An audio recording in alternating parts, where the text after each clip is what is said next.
Muy buenas tardes, bienvenidos, bienvenidas a nuestro salón de actos de la UNED. Es un placer para mí pues poder presentar este acto en el que se concluye un ciclo de conferencias del CERU, del Centro de Estudios del Renacimiento, en el que lógicamente está el Ayuntamiento de Úbeda. Aquí a mi derecha está el concejal de Patrimonio. Y estoy un poco abrumado por la mesa que tengo llena de historiadores. Yo soy filólogo y entonces aquí estoy muy bien rodeado, ¿verdad? Así que ahora hará la presentación de nuestro ponente, José Luis Fernández. Él hará el director quién mejor que el director, ¿no?, del CERU, Juan José Almagro. Presentará a nuestro ponente, que como ha dicho ya, como ha explicado nuestro concejal, pues director de la Cátedra de Ética, ¿no?, en la Universidad Pontificia de Comillas, y es un experto en la materia. Yo sin más, pues nada, esta es vuestra casa, encantado de que hayáis venido. Vamos a aprender mucho seguro de humanismo, de ética y de renacimiento, y ya sin más pues le cedo la palabra a José Miguel, ¿vale? Venga, muchas gracias.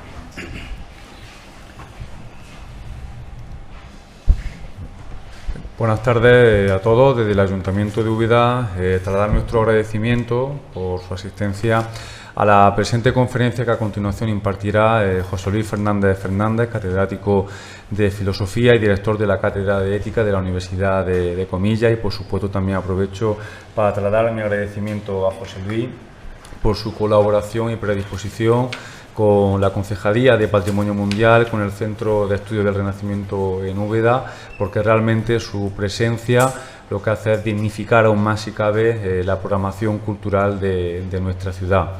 La conferencia que va a impartir José Luis, que además la conforman varias palabras como es ética, renacimiento y humanismo, tal y como he explicado anteriormente en los medios, presentan un vínculo inexorable, y además sobre una temática que, en el contexto en el que lamentablemente nos hallamos a día de hoy en la sociedad, más que aconsejable y recomendable escucharla, sobre todo para analizar los diferentes principios, virtudes y valores que se conformaron en la literatura humanista y que aún siguen vigentes y que aún conforman el pensamiento ético-moral contemporáneo.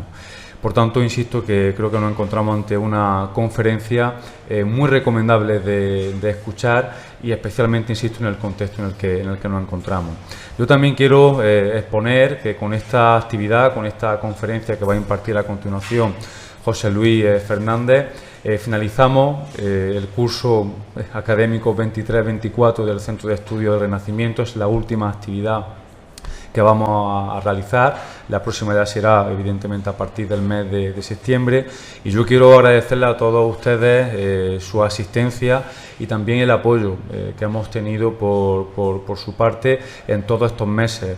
Hoy es la presencia de José Luis Fernández. Hace pocas semanas estuvo Alejandro Vergara, ha estado también Emilio Tuñón, también ha estado con nosotros Javier Marín López, Francisco Juan Martínez Rojas impartió también una conferencia en Jaén, y prácticamente obviando el mes de abril, desde un punto de vista mensual, hemos tenido de forma asidua una serie de actividades y de conferencias que lo que han hecho ha sido proyectar el Centro de Estudios del Renacimiento.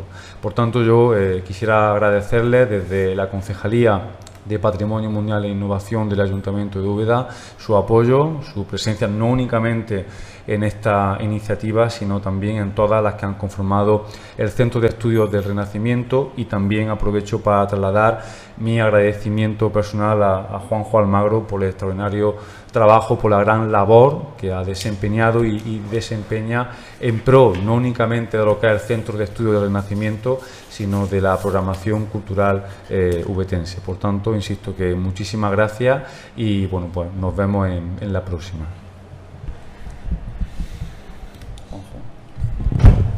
Buenas tardes. Sabéis todos que Eugenio d'Ors fue un hombre, un intelectual, un sabio que amaba profundamente a Úbeda, que la ensalzó repetidamente. Y de Eugenio d'Ors se hizo una frase muy simpática que él dijo en Madrid. Así que parafrasearemos a Madrid. Decía Eugenio d'Ors: en Madrid a las 8 de la tarde o das una conferencia o te la dan. Y Úbeda está alcanzando tal nivel como motor cultural de la provincia de Jaén, que o da una conferencia o te dan la conferencia. Yo creo que ya le he pedido al Ayuntamiento que seamos capaces de organizar los eventos culturales para hormar y sobre todo para hacer posible que nos dividamos amistosamente, ¿no? Amistosamente. Hay muchos actos culturales que es señal de riqueza y también hay seguramente necesidad de que en algún momento nosotros de una u otra forma nos embarquemos en aventuras extraordinarias como son esta, la de finalización del curso del Centro de Estudios del Renacimiento hoy con la conferencia de José Luis Fernández Fernández. Así que hay que dar las gracias a Eugenio Dor y sobre todo hay que dar las gracias a la UNED porque la UNED nos acoge en esta casa y el Ayuntamiento siempre nos ayuda. Al fin y al cabo, el Centro de Estudios del Renacimiento es el propio Ayuntamiento. Aquí hace un poquito más de un año presentamos el Centro de Estudios del Renacimiento y presentamos también algo que a mí me importa destacar. Fijaos que aquí está el sello del centro, Per litteras provocati parium in seipsis, que en un latín del siglo XIV es de difícil traducción, pero que más o menos significa, en la primera parte, per litteras provocati, a consecuencia de leer a los clásicos, litera se consideraba la lectura de los clásicos en el siglo XIV, renacemos en nosotros mismos, parium in seipsis, renacemos en nosotros mismos. Ese es el lema del CERU y de lo que se trataba y de lo que se trata y de lo que seguiremos haciendo es seguir estudiando, investigando, enseñando, preocupándonos por el patrimonio, que es lo que de una u otra forma a Úbeda le ha hecho grande, ¿no? Pensemos en que no se avanza si no se recuerda, y nosotros tenemos la obligación de recordar quiénes hemos sido en los siglos XIV y XV y XVI sobre todo, y desde ahí volver a los clásicos y renacer en el estudio, en la investigación, en la cultura. La cultura es lo menos material que existe, pero sin duda es lo que le da singularidad y armas espirituales a los pueblos, ¿no? Y aquí estamos, fundamentalmente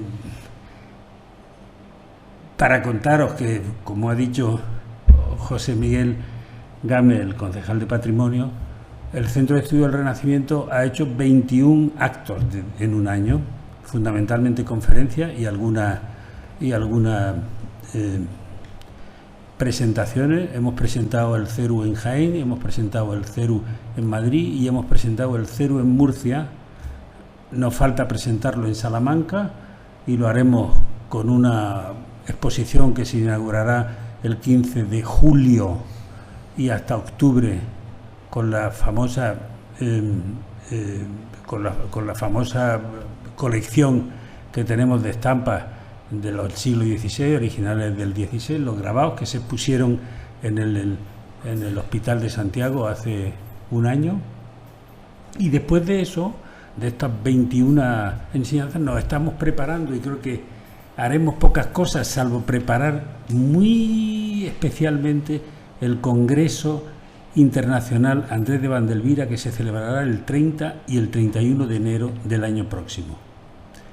El año próximo, el año 2025, se cumple el 450 aniversario de la muerte de Andrés de Vandelvira, que probablemente habría que pedir que se le hiciera hijo predilecto a título póstumo. Probablemente habría que pedirlo y a lo mejor este es un buen momento para mencionarlo, ¿no?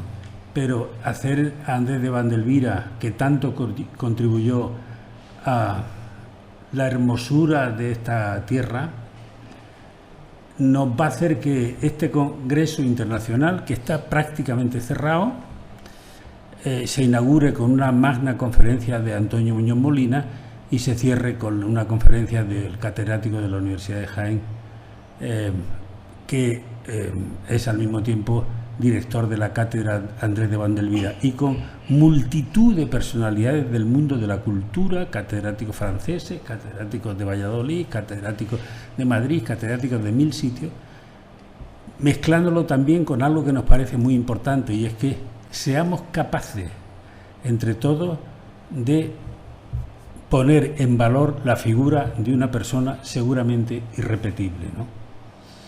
En ese congreso se va a estrenar también, si Dios quiere y nos llegan los dineros, un documental que dirigirá Marcelo Góngora sobre la figura de Andrés de Vandelvira, que nos gustaría mucho que se pudiera estudiar, ver y discutir en los institutos, en los colegios, en las sedes universitarias. Nosotros queremos poner en valor en el año Vandelvira la propia figura del arquitecto. Y ese congreso internacional, del que han salido las bases fundamentales para que todo el mundo universitario que quiera se sume con comunicaciones, nos va a permitir que Úbeda en enero brille con luz propia, un poco más de lo que brilla siempre, gracias a este hermoso congreso.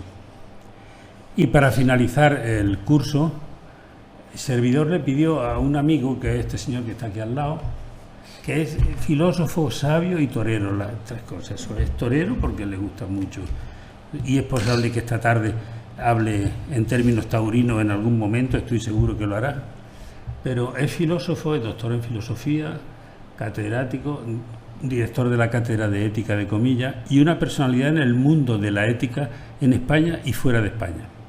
En Italia siempre está prácticamente 2 o 3 semanas al año hablando de ética y de sostenibilidad, en América exactamente igual, y en Comillas, además de dirigir la cátedra de la que me honro en ser profesor doctor, no sé por qué, pero me lo pidieron y yo ahí me metí de cabeza, y en un seminario de ética que lleva muchos años trabajando y que cada año editamos un libro sobre problemas de la ética, desde la inteligencia artificial a lo que queráis, y que dirige otro catedrático que está aquí hoy presente,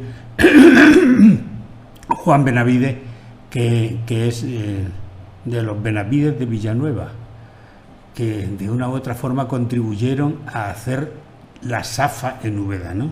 Su familia contribuyó a hacer la SAFA en Úbeda, igual que ha contribuido a que José Luis esté aquí hoy presente la cátedra Adela Cortina, también de la SAFA, que colabora con nosotros. Así que yo no sé qué nos va a contar José Luis, yo únicamente le pedí que viniera y que nos hablase con el título que aparece en los programas que habéis visto: Ética, Renacimiento y Humanismo. Cuando se creó el CERU se pensó que no se podía hablar de Renacimiento si no se hablaba antes de humanismo, y por eso fuimos capaces de elegir como logo del propio CERU esa frase, como he dicho, de Marsilio Ficino, que fue el primer director de la Academia Platónica de Florencia, que era médico y cura, pero también fue filósofo y lo que queráis, y que sobre todo tradujo a los clásicos, amó a los clásicos, puso de moda a los clásicos en Florencia y nos puso en nuestras manos la posibilidad de que sigamos cada día pensando en la cultura desde ese leyendo a los clásicos, renacer en nosotros mismos cada día. Y los dejo la palabra a José Luis y yo me bajo porque José Luis normalmente habla de pie y se mueve mucho. Es un hombre filósofo y sabio, lo repito. Bueno, con esta presentación generas muchas expectativas y luego corre uno el riesgo de no estar a la altura de la jugada, pero bueno, fío yo en la buena voluntad del auditorio y empiezo dando las gracias por la oportunidad que me dio Juanjo Almagro al invitarme a venir a cerrar, a poner el broche, a abrochar, poner el broche a este curso, primer curso que lleva ya rodando el Centro de Estudios del Renacimiento. El título me lo dio él, con lo cual Ética, Renacimiento y Humanismo. Ahí ya tienes la cosa.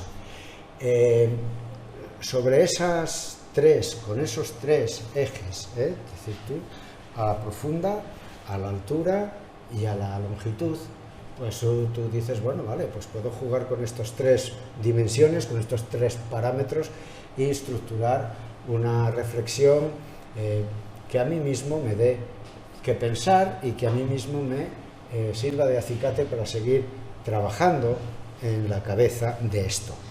En ética, pues llevo toda mi vida dedicado a ello, a la filosofía moral, a la ética aplicada, a la ética de las profesiones y a la ética empresarial en sus diferentes lecturas. Sí, llevo ahí metido toda la vida en esta cosa. El Renacimiento es un momento de la etapa de la historia de la humanidad fascinante, que siempre me gustó, y que la gente, claro, aquí empiezas a decir lista de renacentistas y te puedes quedar aburrido, puedes quedar loco, porque sí, efectivamente, Marsilio Ficino, ¿qué hizo Marsilio Ficino? Marsilio Ficino, traducir al latín todas las obras completas de Platón. Estuvo 7 años dándole al tema. Hasta entonces no se conocía nada más que el Timeo, un poquito, un diálogo. El Timeo, y malamente traducido. Y él les tradujo, amigo, rompió un camino nuevo, una avenida nueva de reflexión, inaugura, por así decir, la lectura a fondo de Platón, ya no el neoplatonismo, ya no San Agustín, ya no Proclo, ya no, las obras completas aquí están. Bueno, pues con esas obras completas tenemos Renacimiento, tenemos Marsilio Ficino, pero más, aparte de los Boccaccio, Petrarca, Dante, todos estos artistas, escritores, etcétera, son renacentistas también. El amigo, San Ignacio de Loyola, por ejemplo, o Santa Teresa de Jesús, amigo, o sea que esto es algo más que la vuelta al griego y la vuelta al latín. Sí, el Renacimiento es un complejísimo y vastísimo movimiento cultural, y hay que aprender de ellos, sí. Cosas concretas también, pero sobre todo, y esto es una de las tesis fuertes que quiero compartir con vosotros hoy, el espíritu de los renacentistas, el espíritu del Renacimiento, esa voluntad como el ave fénix de volver para arriba, de salir de sí, de salir de las cenizas, de convertirse ellos mismos, se ipsis, ellos mismos, en sí mismos. Bueno, pues esa actitud de renacimiento hay que recetarla a todo el mundo, los que nos dedicamos al mundo académico, a los chavales, a los estudiantes, sean críos de grado, sean señores o señoras de posgrado, lo que tú quieras. Esa actitud renacentista de volver a nacer, de no está escrito todo, hay que seguir dando, hay que seguir remando, hay que identificar hacia dónde y hay que tirar para allá. Esa actitud vale más que los elementos concretos que pasan de moda en 5 años, pero la actitud no, la actitud no. Y eso tenemos que impulsarlo, aprovechando la coyuntura de la gran metáfora que es Estudios del Renacimiento, aprovechando la gran figura, la gran narrativa que esto trae. El domingo pasado, cuando estaba buscando en internet imágenes para poner aquí en esta transparencias que voy a compartir ahora con vosotros, busqué esta Renacimiento, Úbeda. ¿Quién me iba a decir a mí que en la ventana segunda del piso primero, ahí estoy alojado hoy? Estaba asomado ahí hace un rato y luego me asomaré de esa foto que yo estaba sacando ese día. ¿Casualidad? Yo no creo en las casualidades, Esto es una providencial, más bien, que esto es muy importante. Eso es un icono, eso es una metáfora, eso es una realidad. Vosotros la tenéis aquí todos los días y a base de verla no le dais importancia que los ojos no acostumbrados a esto son capaces de dar, de mirar de otra manera y de sentir el aguijón ahí, decir esto me transporta, esto me eleva, pero no para que me escape, sino para volver y hacer aquí algo. ¿Algo qué? ¿Hacer qué? Ética, etos. Etos es griego, puro griego. Es carácter. El carácter, etos es el carácter que uno adquiere a base de repetir actos que se convierten en costumbres. Costumbres en griego también se decía etos, de ahí viene ética. Y los latinos lo tradujeron pues moris, de ahí viene moral. La ética y la moral es lo mismo, pero en el fondo, ¿de qué nos está hablando? De la manera que tenemos las personas de actuar y de hacer las cosas. No estamos programados hacemos lo que nos parece y a veces nos equivocamos. Y entonces, cuando nos paramos a pensar y decimos, ¿cómo tendríamos que haber hecho esto? Entonces estamos saltando para atrás y poniéndonos a pensar sobre lo que hacemos. Cuando pensamos sobre lo que hacemos, estamos haciendo ética, reflexión filosófico-moral acerca de esto está bien, esto está mal, ¿por qué no hice aquello? ¿Qué habría que haber hecho? Esa es la ética. Constante, eterna. La tuvieron nuestros ancestros, los primeros homínidos que fueron capaces de pensar, ya tenían esto, porque podían hacer una cosa que luego vendrá subrayada más tarde, que los renacentistas nos subrayaron ya fuerte, que luego volvieron a subrayar más otros filósofos un poco posteriores y que ahora tenemos que volver a coger las riendas, eso que es la capacidad de escoger con criterio, de ejercer la libertad, porque somos seres libres, pese a todo, pese al chat GPT y a cualquier condicionamiento que nos puedan poner, somos seres libres, somos capaces de decir no, somos capaces de actuar de otra manera. Entonces eso nos reta como seres humanos, eso nos mete, el Renacimiento que nos lleva a la ética, nos mete en una manera de entendernos a nosotros mismos. Antropología, nuestra antropología es la manera que tenemos de entender lo que somos los seres humanos. Anthropos en griego es hombre, pero en sentido hombre y mujer, sentido ser humano. Hombre varón es aner, andros, mujer es ginés, es ginecólogo, es el médico de las mujeres, aner, andros es varón, pero hombres y mujeres juntos son anthropoi, son seres humanos. Bueno, pues, ¿qué antropología tenemos aquí? ¿Qué antropología tenemos aquí? El humanismo, que no hay que asumir que todo el mundo lo asume. Más hoy se está hablando de singularity, hoy se está hablando de engendros cyborg, hoy se está hablando de la posibilidad de inyectar, de poner, de hacer la mitad de la cabeza de una manera, la mitad de la otra. Hoy se está hablando del posthumanismo, hoy se está hablando del transhumanismo, y no son cuestiones de ciencia ficción, son realidades. Hay muchísimo dinero en juego, muchísimo dinero. Se está hablando de la muerte, se está hablando de la eternidad, se está hablando, si lo queréis, de el ser humano convertido en algo que no es un ser humano, sino que es Dios. Homo Deus, ese libro que anda por ahí por las librerías, Homo Deus. Eso es tan viejo como la Biblia. Seréis como dioses. ¿Seréis como dioses? Sí. ¿Y en qué acabó el baile? En que no fueron ni siquiera hombres, ni siquiera personas. Seréis como dioses, por querer ser como dioses, dejasteis de intentar ser personas humanas. ¿Por qué no nos centramos? Porque no, eso no está claro. Bien, yo no tengo la respuesta, yo simplemente tengo la pregunta. Para eso pongo el gorro, esta conferencia, esta charla, estas reflexiones, las pongo con el gorro de filósofo. No quisiera aburriros mucho. ¿Qué tengo, Juanjo? ¿Como media hora? Media hora. Son ahora, por mi reloj, las 9 menos 25.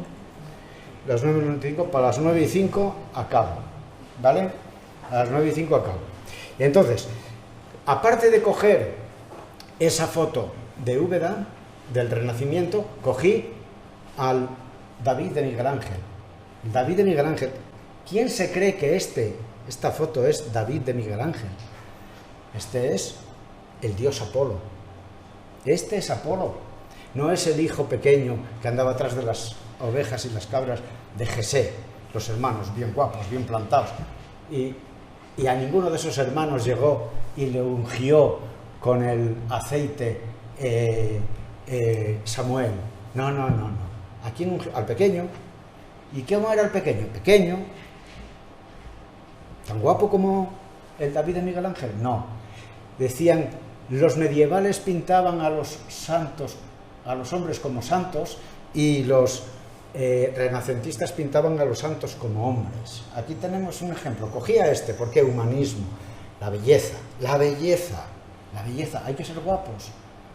Los griegos eran unos fenómenos, tenían una cosa que era la gran aspiración de un griego clásico, de un griego de donde estos otros dos que diré ahora, era la kalos kai agathia, kalos kai agazos. Kalos en griego significa bello, kai es i, kalos kai agazos, agazos es bueno, bello y bueno, guapo y bueno. Guapo hay que ser ahí un dechado de belleza. Bueno, no hay que ser horroroso desde un punto de vista ético, ¿eh? Hay gente muy guapa que no, hay gente muy buena que esa especie de mezcla era lo que buscaban los griegos. Ese es el humanismo, no se consigue, hay que tirar para adelante con ello. Y aquí tengo lo de la ética. He cogido estas dos figuras que recordamos, luego veremos otra vez el gran dibujo, el gran cuadro de Rafael de la Escuela de Atenas, ¿eh? Escuela de Atenas. ¿Quiénes son estos dos? Pues aquí no se ve, el que va aquí vestido de rosa, no se le ve que lleva el dedo para arriba, ese es Platón. Platón lleva el dedo para arriba, como apuntando arriba. Y Aristóteles va con la mano puesta así, como diciéndole, Aristóteles es el alumno, Platón es el maestro. El maestro está diciéndole algo, mira chaval, que tal, que cual, que esto, que el otro, que las ideas, que el bien, que la belleza, que tal. Y el otro dice, sí, maestro, pero amicus Platos et magis amica veritas, que en latín quiere decir amigo de Platón, pero más amigo de la verdad. Hoy en día, ¿somos de verdad amigos de la verdad o somos amigos por conveniencia?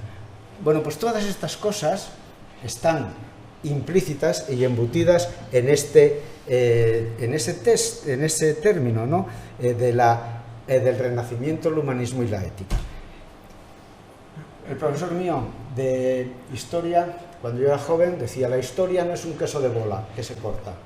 Y un paisano vuestro, con el gracejo que os caracteriza a los andaluces, decía: en el siglo XVI, en el siglo XV, nunca entró una ayuda de cámara por la mañana a abrir la puerta y decir: señor, ha empezado el Renacimiento. No, nunca. Esto es un proceso, es un proceso. El que decía eso era José María Pemán, gaditano de Pro. Esto es un proceso y está todo imbricado. No es como un queso de bola que se corta, sino como las tejas que se van superponiendo unas con otras, otras con otras. Pero qué duda cabe, que cuando estamos en el siglo XVI decimos: esto no se parece en nada a lo que era, o se parece poco, o hay muchas diferencias con respecto a lo que era el siglo XIII, incluso el siglo XIV. Por lo tanto, ahí hay un momento histórico muy importante, un momento histórico que merece la pena, como dice mi compadre, fue vierteaguas de la historia. ¡Pum! Efectivamente. Bueno, pues vamos para atrás a mirar con espíritu simplemente erudito. Vale, sí, está bien saber cosas, está bien recordar cosas, está bien. Bueno, yo me acuerdo, vosotros no, alguno de los viejos de aquí seguramente se acuerda de Canario, Santos, Marcelino, Villa y La Petra. ¿Alguno se acuerda de eso? De los que peináis canas, alguno. Esos son los cinco magníficos del Zaragoza, de los años 60. Canario, Santos, Marcelino, Villa y La Petra. Bueno, pues eso, porque tengo mucha memoria, me acuerdo de todo y no hay problema. Pero eso no vale para nada. Lo importante es acordarse de que el Zaragoza en aquellos años era un equipazo de fútbol. Y ahora, pues ahí está. Todo va a cambiar. Entonces, acordarse de aquello. Acordarnos del Renacimiento en este momento es muy importante, porque está todo imbricado.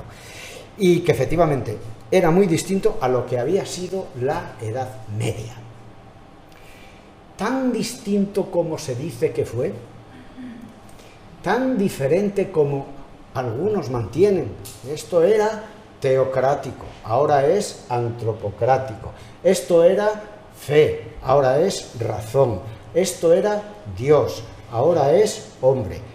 Esas dicotomías están bien para los chavales de la escuela, para que se les quede y lo aprendan.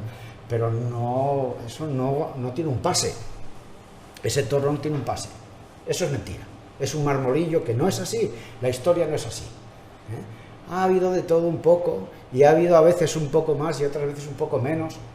La historia es muy compleja, y los clichés y estereotipos y mantras son siempre muy superficiales. Están bien como fórmulas, como El cateto cuadrado por cateto cuadrado igual a la suma de los catetos igual a la suma de la...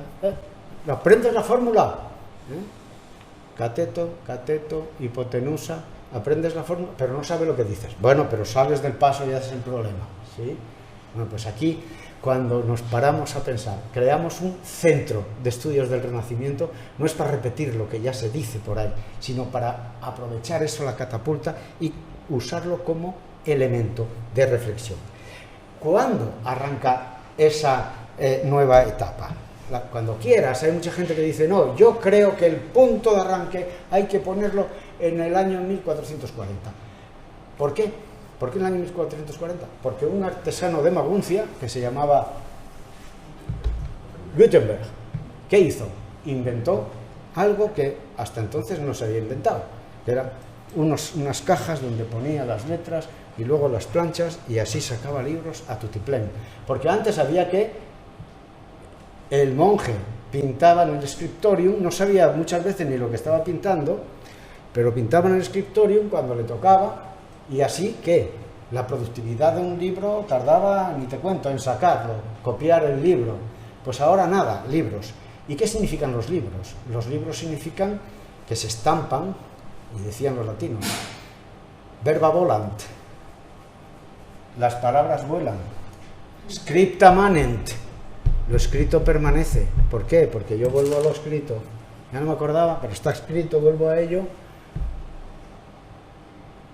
Exempla traunt, los ejemplos arrastran. Pero verba volant y scripta manent. Queda por escrito algo que yo digo. Yo puedo decir, el que mate a un rey injusto está haciendo un bien a la comunidad. Si lo digo y se escucha aquí y nadie más lo oye en la vida, voló. Pero si yo lo digo y lo escribo, lo publican y queda ahí, y dentro de un tiempo vuelve alguien y vuelve a leer eso, vuelve a leer eso, vuelve a leer eso, vuelve a decir esto, o esto se lee y se comparte en todos los sitios, se genera un estado de opinión. Un estado de opinión que va permeando la cabeza de la gente, y al final la gente llega a pensar de determinada manera. Eso, en la Edad Media no existía la imprenta. Eso, en el año 1440, pleno siglo XV, empieza la imprenta, en un siglo hizo maravillas. ¿Es este elemento clave como para decir que ahí empezó el Renacimiento? No. Es también un elemento clave de esa época de la historia tan llamativa y tan importante que supuso la imprenta. Otros dicen, no, aquí donde estuvo el punto fue en el año en que los turcos entraron en Constantinopla. Tiraron abajo Bizancio, se adueñaron de aquella parte, metieron miedo en el cuerpo a toda Europa, que estuvimos aquí así durante siglos tratando de conjurar a los turcos, pero tuvimos la suerte de que ahí escaparon todos los eruditos, vinieron para Occidente, vinieron para acá sabiendo griego, y claro, fueron los que enseñaron a Marsilio Ficino y a compañía, a todo esto, y los que trajeron los libros que había por ahí, etcétera, etcétera. ¿Es importante esta fecha? Sí. ¿Estamos en el siglo XV? Sí. ¿Es la única fecha determinante? No. Hay otros que lo ponen, no. Aquí la clave estuvo cuando Rodrigo de Triana dijo tierra a la vista, el año 1492, que descubrió Castilla, el Nuevo Mundo. El impacto que tuvo eso en la economía, en la política, en la globalización, en el comercio, en la riqueza, en la estimulación del pensamiento. Puro renacimiento también. La ética empresarial, tema en el que yo llevo moviéndome 30 y tantos años. Yo siempre digo, esto arrancó con los curas y doctores de la Universidad de Salamanca en España. ¿Por qué? No tanto por la escuela, la reflexión, digamos, de la Escuela de Salamanca en economía, sino por qué los doctores de Salamanca reflexionaron y acabaron creando, sin saberlo, la Escuela de Salamanca. ¿Por qué? Por una razón muy obvia, porque los curas de los pueblos tenían un problema. Llegaba uno y decía, yo padre, mire usted, yo soy católico apostólico romano, y y me dedico a comprar y vender, como usted sabe, compro y vendo, yo no robo, pero me he hecho rico, tengo pasta que me sale por las orejas y tengo escrúpulo de conciencia, no sé si estaré robando, pero yo robar no robo. ¿Qué hago? Compro barato y vendo caro. Compro aquí sin robar a nadie, vendo allí al precio que están dispuestos a pagarme. ¿Eso es pecado? Y el cura dice, ¿usted roba? Dice, no, yo no robo. ¿Usted mata? No. Y usted tiene problemas de conciencia. Yo qué sé, yo estudié para cura, yo no sé nada de esto. Entonces lanzaba la bola a Salamanca. Oiga, padre, esto que me pasa a mí en este confesionario, que seguramente le pasa más en otros sitios, ¿qué le digo a este tío? Dice, espera, vamos a pensarlo. Y empezaron a pensar, ¿qué pasa ahí? ¿Por qué es posible? ¿Cómo es posible que esto, que se compra aquí a 5, se puede vender allí a 15 y el que gana en el intermedio gana 10, no está robando? ¿Cómo funciona esto? Eso es la economía. Hasta entonces nadie se había parado a mirar despacio eso. La oferta, la demanda, el precio justo de las cosas. El precio justo. Bueno, pues aquí la cuestión era toda la reflexión ética sobre el precio justo de las cosas, toda la reflexión moral de los confesionarios, de los curas de los pueblos que no tenían respuesta y que las preguntaban a los doctores de Salamanca, doctores en teología y doctores en derecho y en filosofía. Estos doctores en filosofía, en derecho y en teología de Salamanca fueron creando las condiciones que posibilitaron luego cosas tales como que en el siglo XVIII apareciera Adam Smith y nos escribiera la teoría de la riqueza de las naciones. No se le inventó nunca, nadie podía inventarlo. ¿Quién era Adam Smith? ¿Un economista? Era igual que yo, filósofo moral. La cátedra de Adam Smith era en Glasgow de filosofía moral. ¿Y eso qué significa? Estudiar la economía, estudiar mil cosas. Por lo tanto, aquí tenemos esto, pero fijaros el espíritu renacentista, ¿cuál es? El espíritu renacentista es cuestión, pregunta, preguntémonos, ¿esto está bien? ¿Esto está bien? ¿Esto se hace? ¿Esto está bien? La capacidad de preguntarse. Antes dije, humanismo, antropología, ser humano capaz de decir que no, capaz de escoger, son ya dos cosas. Tercera cosa, ser humano como único bicho en el mundo capaz de hacerse preguntas. Cuando entráis, esto lo digo a mis alumnos todos los días, y abren los ojos así y dicen, es verdad. Cuando entras en un chat GPT o en una plataforma de inteligencia artificial generativa, le preguntas lo que quieras, porque te dice, pregúntame lo que quieras. Pregúntame lo que quieras. Te está diciendo, sin que él sepa lo que te está diciendo, el sistema, el algoritmo te está diciendo, lo único que yo no sé es preguntar. Yo tengo todos los datos informados metidos aquí dentro, pero si no vienes tú como el genio del arpa de la novia de Gustavo Adolfo Bécquer, el genio, a despertar del salón en el alma dormida, las notas, el genio despierta a través de la pregunta. El único ser que es capaz de preguntar es el ser humano. Por lo tanto, cuanto más ayudemos a la gente a preguntar, más la tenemos que ayudar a dudar. A dudar. Duda. No te lo creas todo. No creas todo. Es más, no creas nada. Cuando yo era pequeño me decía mi padre, de lo que te digan nada y de lo que veas la mitad. Y ahora yo digo a los nietos cuando los tenga, de lo que veas nada, de lo que veas en pantalla nada. Puedo salir yo aquí ahora mismo hablando en turco perfectamente. La inteligencia artificial es capaz de hacerlo. No te lo creas, no creas nada de lo que veas.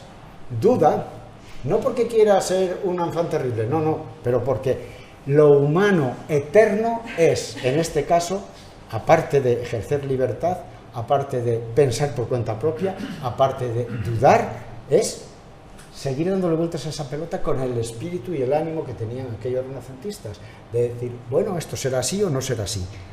¿Qué más cosas? Algunos dicen, no, el Renacimiento hay que retrotraerlo ahí al fondo de la jugada en el año 1517, pleno siglo XVI ya. ¿Cuándo qué? Cuando el monje, un agustino, clava las tesis famosas a partir de las cuales sale todo el tema de la reforma. Se rompe. Decimos que estamos en crisis hoy.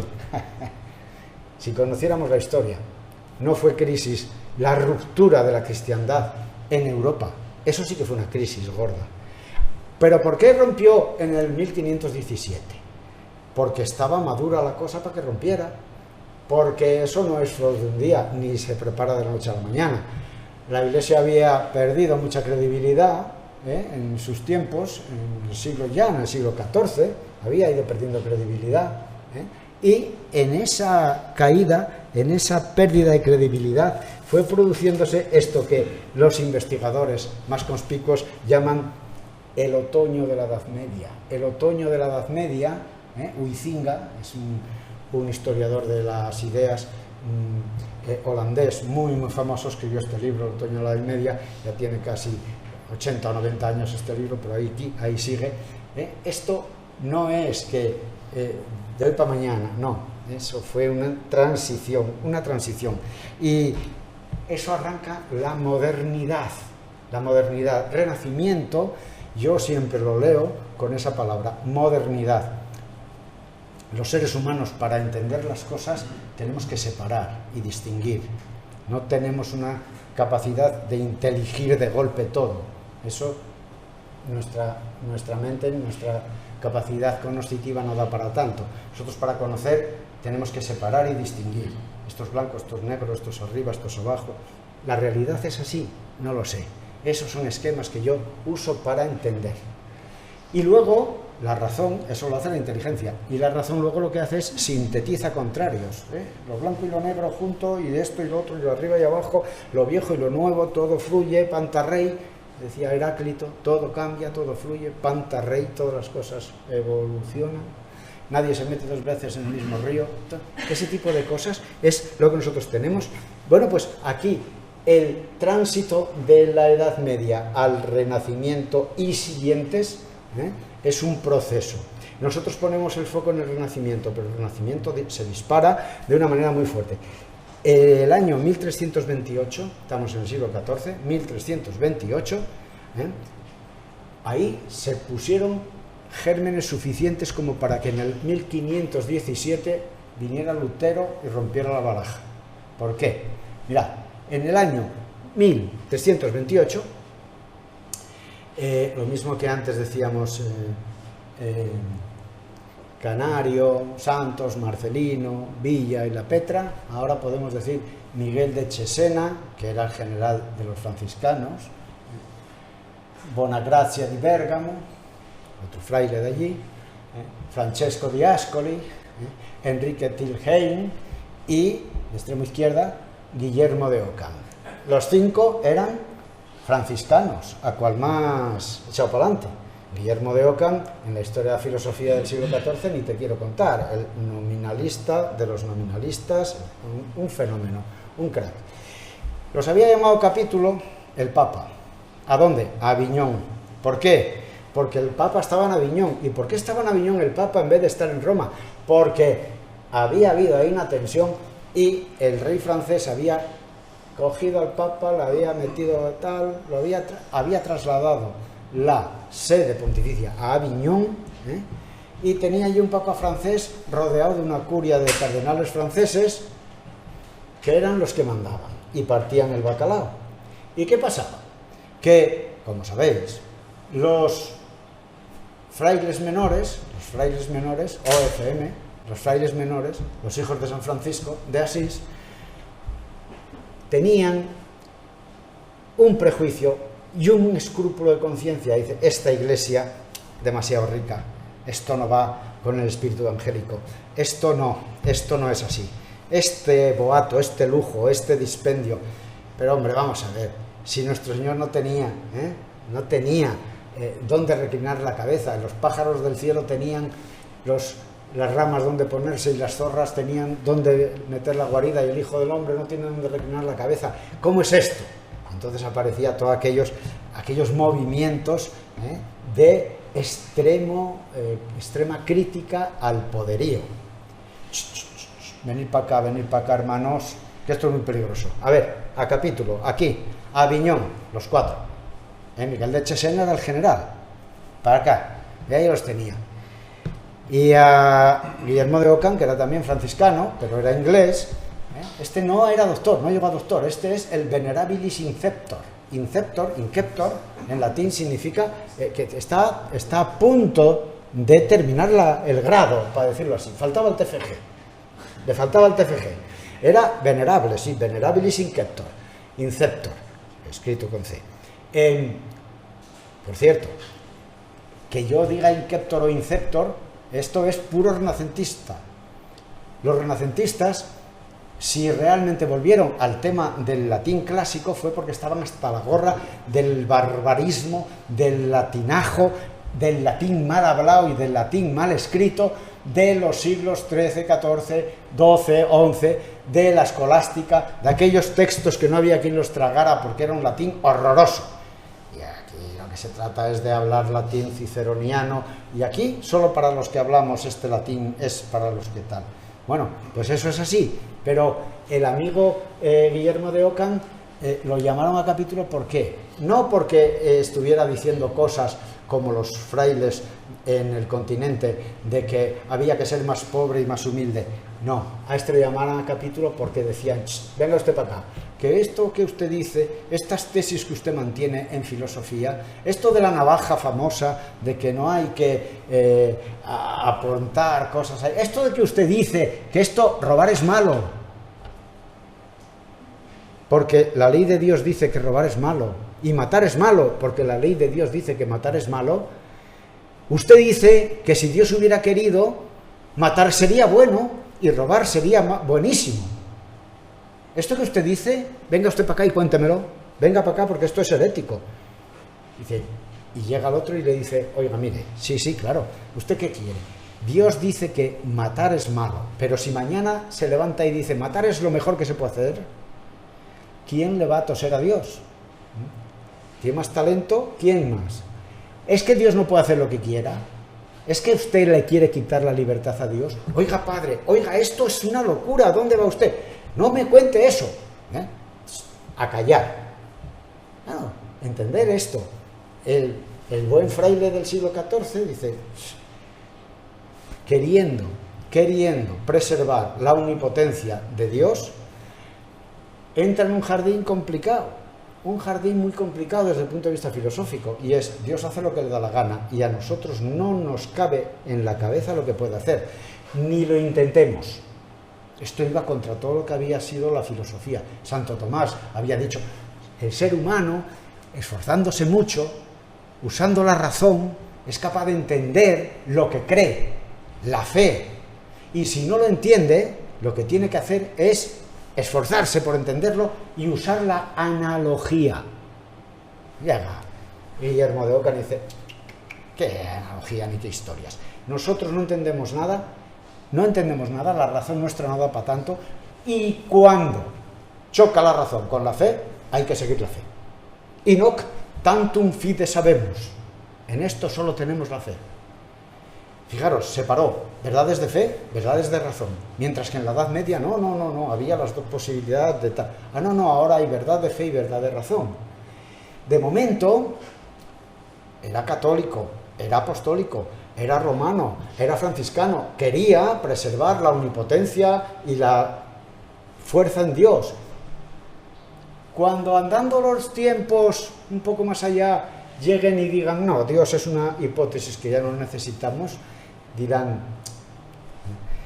en caso de duda entre fe y razón, fuera la fe. Vamos por la razón y sola la razón. Eso es algo con lo que no contaba el bueno del amigo, el amigo Ockham, pero estaba ahí. Eso realmente marcó la historia posterior de la cultura en Occidente. ¿Y qué hicieron estos frailes? Cansados, el 28 de mayo, con las capas y los capuchas aquí, salieron por la mañana cuando los campesinos salían para las tierras a trabajar. Ellos 5 salieron así, confundidos con ellos, fueron a Pisa, que era donde estaba Luis de Baviera, el emperador que estaba excomulgado por el Papa Juan XXII, que estaba en Aviñón. Y este emperador nombró otro papa y lo puso en Roma. Un papa que además estaba manteniendo las tesis que mantenían los franciscanos.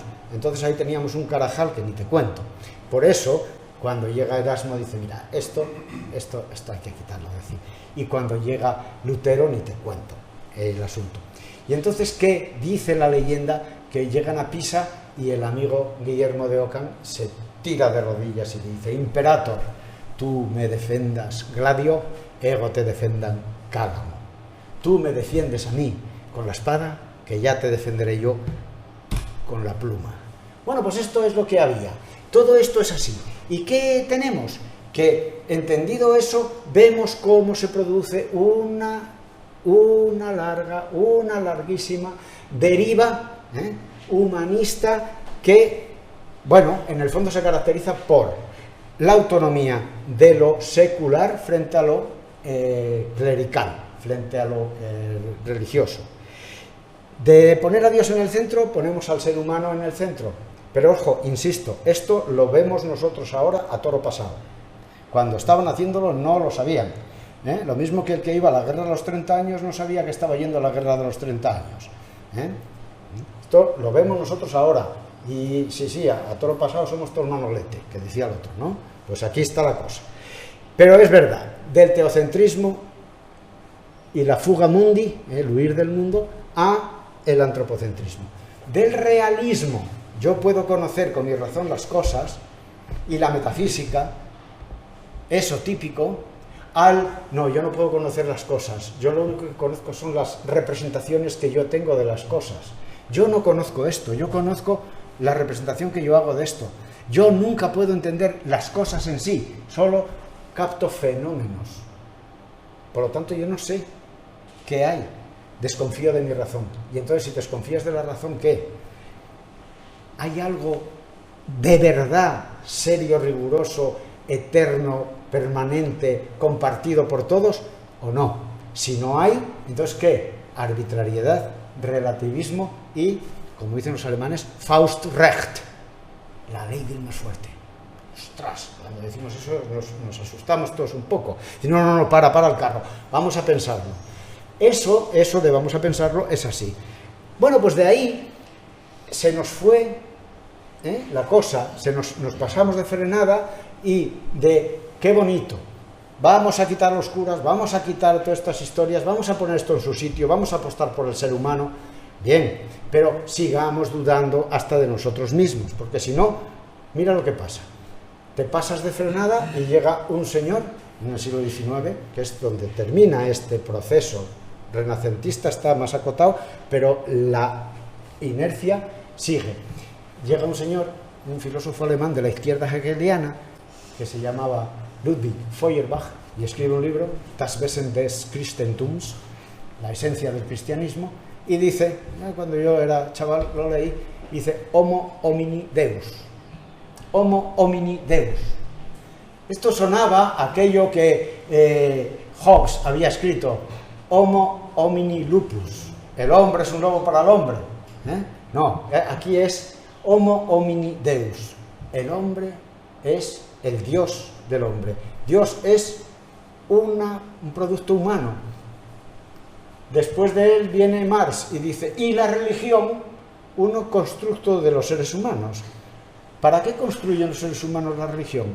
Para adormecerse y tranquilizar la vida y no sufrir. Es como el opio del pueblo. La religión es el opio del pueblo, no solo del pueblo, sino también para el pueblo.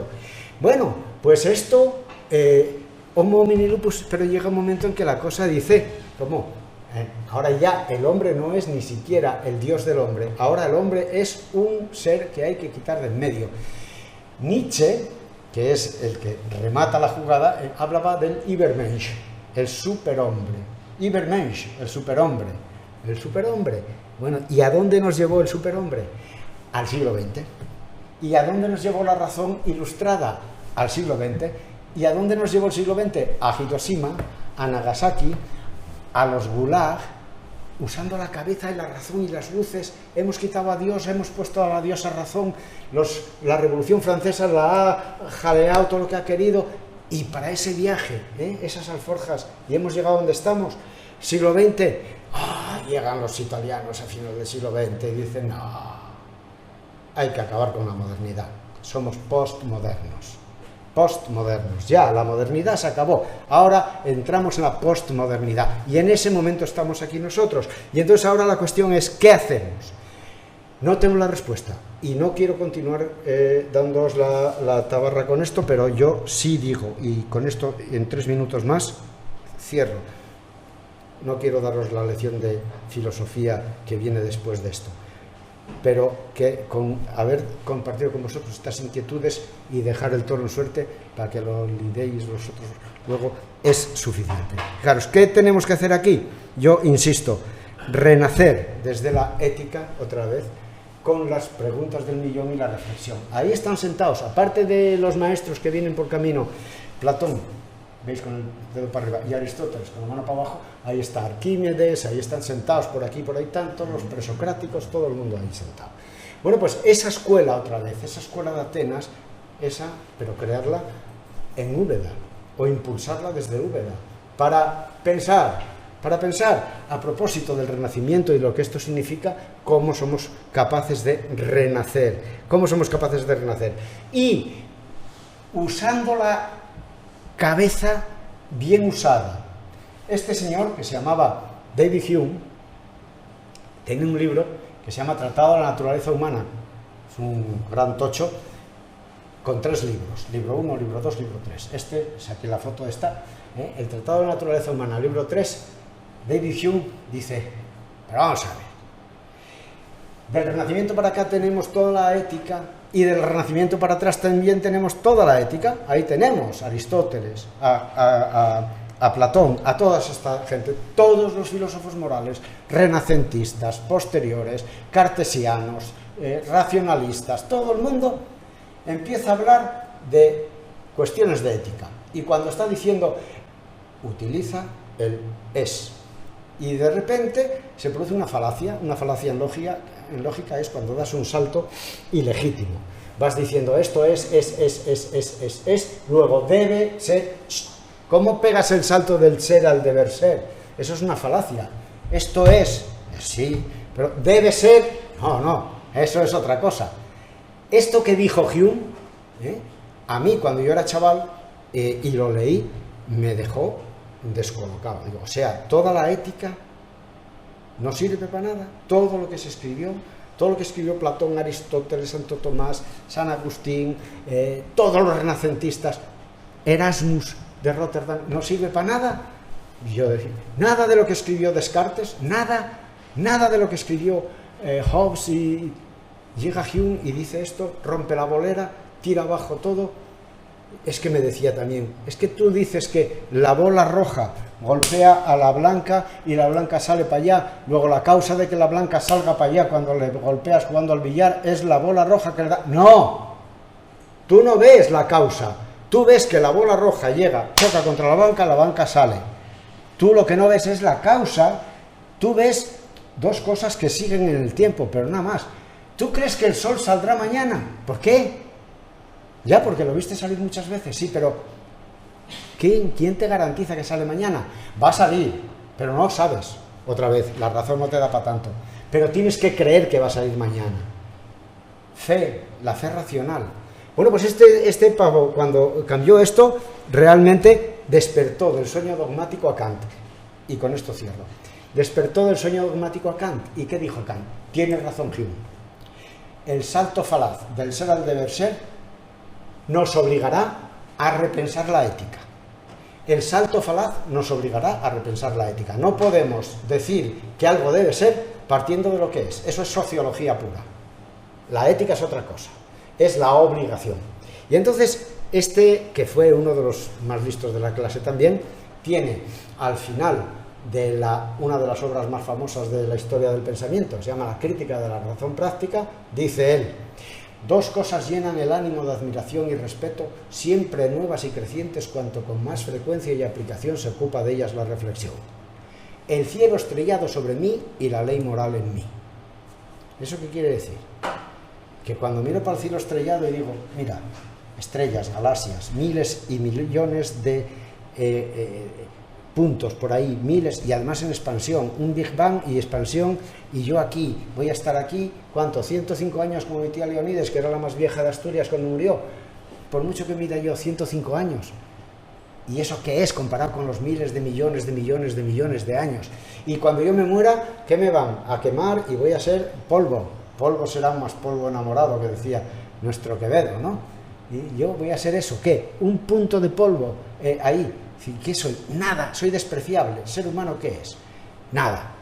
Pero, a la vez, la ley moral en mí, cuando yo miro para adentro, veo otra realidad, otro mundo. Yo cuando me comparo con las galaxias, las estrellas y el tiempo, me anulo, me aniquilo, no valgo nada, no soy nadie. Pero cuando miro para adentro y me reconozco capaz de decir no, entonces tengo que inferir que soy capaz de decir cuando me da la gana sí, y tengo que reinferir que soy capaz de decirme soy libre, soy un ser libre, y eso me cambia el chip.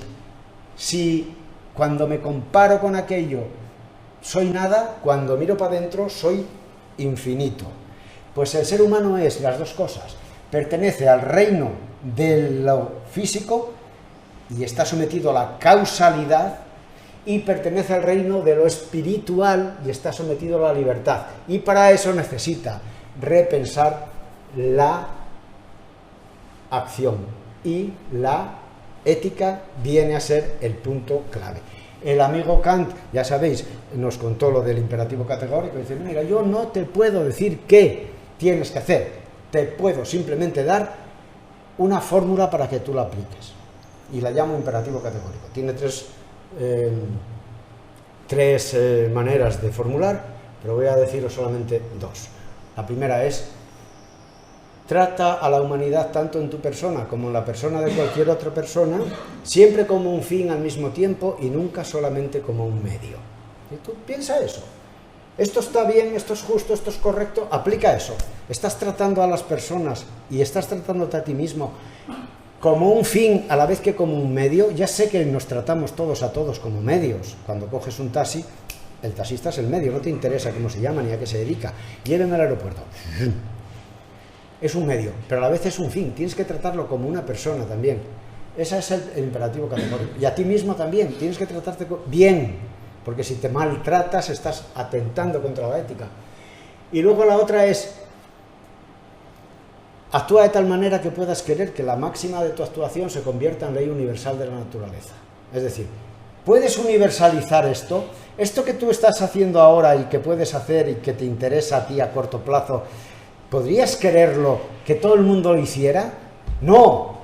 Entonces eso ya sabes tú que no es correcto. Por lo tanto, yo no te digo qué debes hacer, sino qué es lo que deberías preguntarte para actuar. Si fuéramos kantianos, nos iría ya muy bien la cosa. Pero, y con esto ya termino, más allá de eso, tenemos aquí una línea de trabajo muy importante que debe renacer. Es la filosofía de los valores, la axiología. Por eso me gusta cerrar con esto. Renazca. Hace un siglo, exactamente hace un siglo, había un filósofo alemán que se llamaba Max Scheler, que escribió un libro que es Ética material de los valores. Porque fijaros, Kant era ética formal de los bienes. Y ahora está él, dice, no, ética material de los valores. Los valores, ¿qué son? Los valores se captan por intuición. Los valores se captan, la verdad, la justicia, se captan por intuición.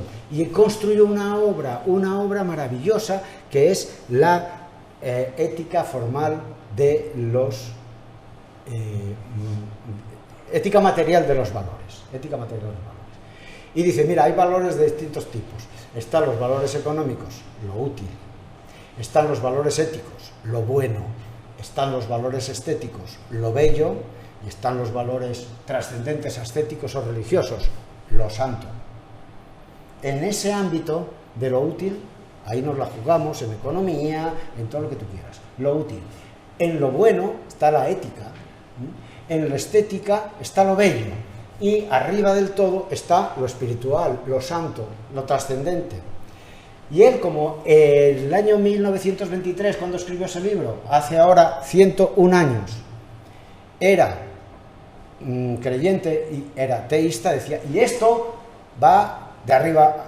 Dios está, el valor valorum, el valor de los valores está arriba y de él emana todo para abajo y va bajando, valores ascéticos, los valores son más altos los ascéticos, luego vienen los valores estéticos, luego vienen los valores éticos, luego vienen los valores económicos. Eso fue lo que dijo y abrió la puerta el amigo Max Scheler. Vino otro filósofo de más talla todavía, que se llamaba Nikolai Hartmann, este era ateo. Y dijo, sí, yo te compro el relato, querido Scheler. Claro que hay valores económicos, valores éticos, valores estéticos y valores religiosos, pero los valores no proceden de Dios, sino que están ahí. Y los fuertes son los primeros, son los básicos, son los que están ahí, son los valores económicos. Luego vienen los éticos, luego vienen los estéticos, luego vienen los estéticos. Bueno, se enzarzaron un poquito, porque luego a lo poco Scheler murió, pero toda esa tradición de los años 20-30 en Europa y 40, ahí está, bueno, pues Ortega y Gasset, García Morente en España, Frondizi, todos estos filósofos del valor, después de que acabó la Segunda Guerra Mundial, periclitados, nunca más se volvió a hablar de ellos. Así nos luce el pelo. Nadie habla de valores, nada más que los consultores cuando escriben para las empresas que ponen visión, misión, valores, se ha puesto de moda eso, no saben qué dicen a veces, pero otras veces sí. Pues es el momento de volver, de renacer y de apuntar a la ética. Y yo no digo que aquí esté la clave de todo, pero aquí hay una vía de investigación y de propuesta muy interesante. Bueno, esto es lo que, con esto, lo que yo quería contaros, y voy a dejarlo aquí simplemente diciendo que, cerrando el círculo, la ética es el caballo de batalla en el que tenemos que seguir corriendo en la carrera a favor de lo humano, sabiendo que eso es lo que merece la pena. Por fortuna, en la Unión Europea, ahora cuando sacan los reglamentos para la tecnología y todo eso, ¿sí?, el ser humano en el centro de los procesos, al servicio del ser humano. Bien, ole. Eso no nos lo compran en todos los sitios del mundo, pero en Europa tenemos que sostenerla y no enmendarla. Eso vale la pena porque es nuestra tradición que viene, no en los genes, viene en nuestra cultura, viene en el Renacimiento, viene en los clásicos, viene en el cristianismo, viene en los platónicos, en los aristotélicos y en los medievales, y sobre todo, de manera muy especial, en los renacentistas. Entonces, quedémonos con ese espíritu del Renacimiento, apostemos por lo humano y usemos la cabeza, pensemos, dudemos, cuestionemos, ejerzamos la libertad, tengamos cierta humildad, no nos polaricemos tanto, demos razones de lo que creemos, tratemos de escuchar lo que dicen y, sobre todo, hagamos oídos sordos a lo que nos inunda de manera artificial y artificiosa a servicio y al favor de intereses nunca del todo confesables ni confesados. Bueno, esta es mi reflexión, mi punto de vista, y me he ido 10 minutos más de la cuenta, pero bueno, espero que no os haya aburrido mucho. Muchas gracias.